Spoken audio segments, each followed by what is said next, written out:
اور ایک شکاری کو ہم نے کہا کہ یار ادھر خرگوش ہے، تو ہماری بات پہ اس کا اعتماد نہیں ہوا. کتے کا نام رکھا تھا شینو، ہری آنکھ کو شینو.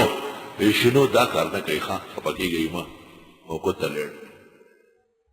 اس کے بعد کسی اور نے کہا بڑا خوبصورت خرگوش ہے بالکل سامنے جاڑی میں، یہ شینو شام کا نام بولے اثر کے بس ورمنڈے کا.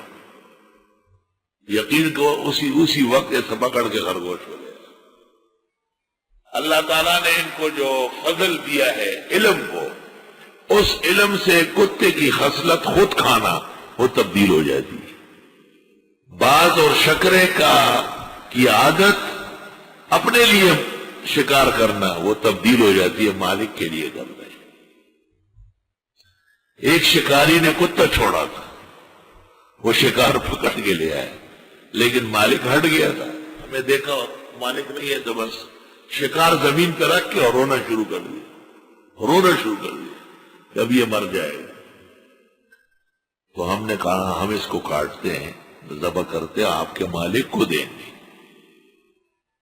تھوڑی دیر بعد وہ مالک آیا، اس نے کہا میرا کتا شکار لائے. ہم نے کہا نہیں. تو اس کتے نے ہنگامہ کھڑا کر دیا کہ لایا ہوں میں کیوں نہیں لایا. یا رب، بات سمجھ گیا فوراً، شور شرابہ کیا، چارپائی کے نیچے جا کے پکڑ کے لا کے اپنے مالک کے آگے رکھا. قرآن اس کو ایسے ذکر کرتا ہے، قرآن تو قیمتی ابحاث کرتا ہے. فرمایا تم جانور درندے کو اور پرندے جو چیرنے پھاڑنے والے ان کو سکھاتے ہو، پھر تم چھوڑتے ہو، پھر تم ان کو سکھا چکے ہو تو مما علمکم اللہ. 3 شرطیں تو یہ ہو گئی کہ جانور جارحہ ہو، 1 تکلیف آپ نے بھیجا ہو، خود نہیں کیا ہو، 2 آپ سکھا چکے ہو، 3 فَكُلُوا مِمَّا أَمْسَكْنَ لَكُمْ پس کھاؤ وہ جو انہوں نے آپ کے لیے روکا. وَاذْكُرُوا اسْمَ اللَّهِ عَلَيْهِ اور اللہ کا نام لے کے چھوڑ دیا. اللہ کا نام 2 جگہ لیا جاتا ہے، ایک تو شکار پر شکاری جانور کو چھوڑتے وقت بسم اللہ اللہ اکبر، اور دوسرا اگر وہ جانور زندہ پہنچ گیا، کتا یا باز یا شکرا کوشش کرتا ہے کہ وہ زخمی بھی ہو جائے مر بھی نہ جائے. اگر وہ زندہ آ گیا تو پہلے والا بسم اللہ مؤثر نہیں ہے، اب بسم اللہ اللہ اکبر کر کے اس کو ذبح کیا جائے. خدا نخواستہ اگر آپ تک زندہ لایا اور آپ نے پہلے والے بسم اللہ پر اکتفا کر کے اور اس کو ذبح نہیں کیا تو پھر مردار ہو.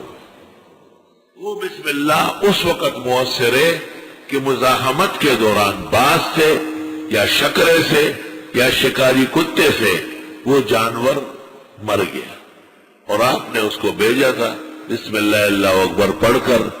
اس نے خود کھایا نہیں، خود گیا نہیں، اور آپ کا تعلیم یافتہ ہے تو بے شک وہ شکار حلال ہے. لیکن اگر آپ تک پہنچ گیا تو پھر بسم اللہ اللہ اکبر پڑھنا فرض ہو جائے. یہ نقطہ بھول نہ رہے. بعض فقہاء سے یہ بات رہ گئی ہے، الاستدراک علی الفقہ.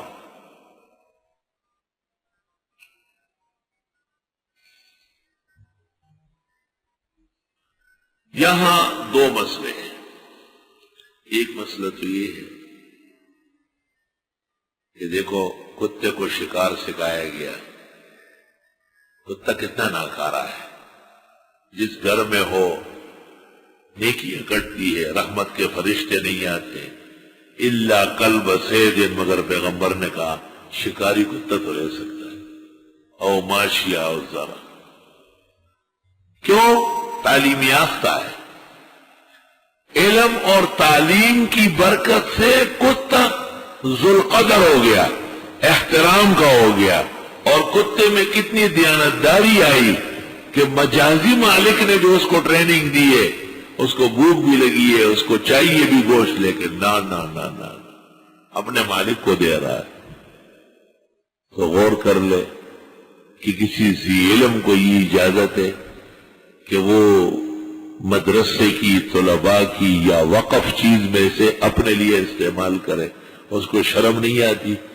اس کو علم سے کچھ فائدہ نہیں پہنچا، کتے کو فائدہ پہنچا ہے. لا الہ الا اللہ.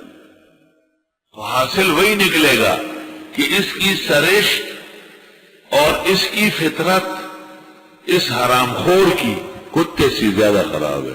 کتا تو اصلاح اس کی ہو گئی، اس کی نہیں ہوئی. فَإِلَى اللَّهِ الْمُشْتَكَىٰ.